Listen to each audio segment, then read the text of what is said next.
and so honest. They'd learned to make their adjustments. They'd had their fights, and they were still singing together. And I want to tell you that God enjoyed that remark. God's the kind of God who loves that. And you know, Samson was never a true husband or man to any of those women, because they could wrap him around their little finger.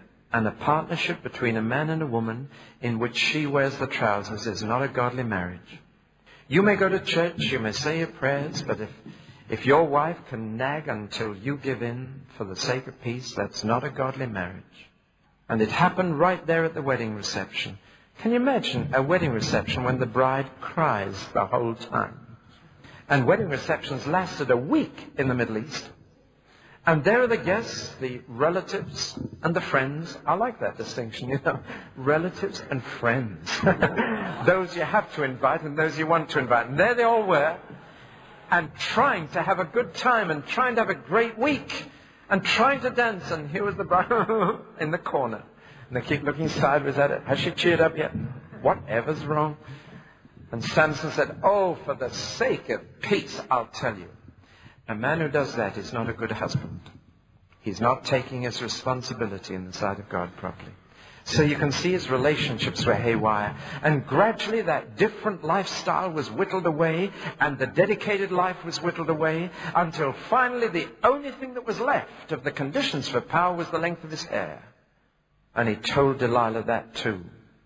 And he was absolutely right when he said, take my hair off, and that means the last remaining difference between me and the others has gone.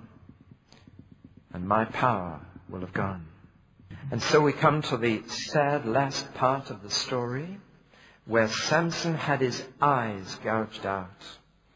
There are cruel punishments around, you know. Did you see that an Islamic court in Pakistan has sentenced a man to have his hand amputated at the wrist joint for stealing a clock? They took Samson, they gouged his eyes out. I wonder if they bandaged them, because in Gaza they made a special open cotton cloth called gauze. I wonder if they bandaged him. And then they took bronze chains and they chained his wrists and his ankles, and a piece of string would have done now. Poor old Samson, he'd never see the sunshine again, never watch the girls go by again. And now they put him in a treadmill like a dog, like an animal. And on his hands and knees, clanking round and round, he grinds out the corn. And then when they want a bit of entertainment, they said, bring out Samson into the circus. Now, Samson, pick up that stone next to you. And Samson heaves and heaves, and he can't pick it up. Well, try that little pebble next to him. And they praised their pagan god because of Samson's weakness. That's perhaps the most dreadful thing. As pagan people look at the church and say, mustn't the Lord they praise be a weak God? Look at their weakness. Well, we've reached the end of the story, or almost. One day, Samson rubbed his head and felt the stubble coming through and realized his hair was growing again. And he didn't make the mistake most preachers and Sunday school teachers make and said, you see, his strength was coming back. It wasn't. It made him think, and it made him pray, because now he knew where his strength lay. It wasn't in his hair. It was in the God who told him to grow his hair long. And so he began to pray. For the first recorded time in the whole story, it says Samson prayed and said, God, remember me? And God must have said, Samson, I never forgot you. I have allowed all this to happen. I've allowed your eyes to be gouged out. I've allowed your hands to be chained, because at last I've got you where I can use you.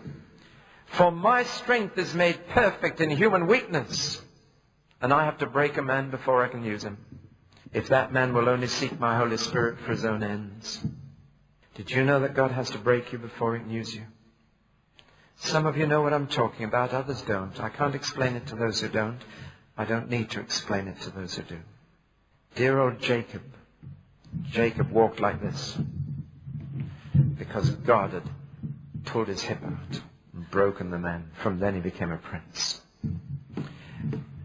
God will allow amazing things to happen to you, painful things, in order to get you to the point where he can use you. And you may feel, why is a good God letting this happen to me? Why did he let my child die? Why did he let that job go? Why did he let this disaster come? Why? Because he wants to get you where he can use you.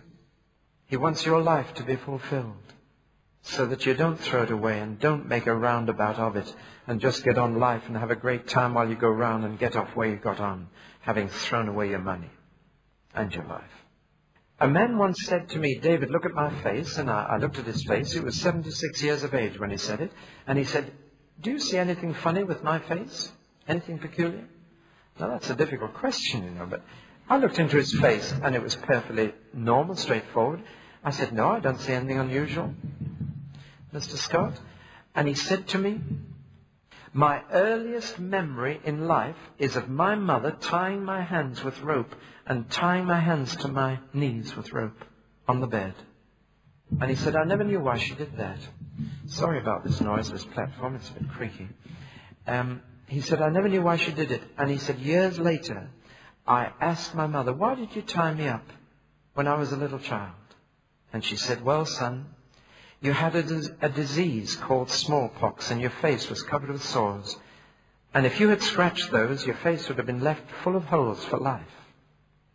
And so she said, I tied your hands down and I bathed your face with a feather dipped in olive oil.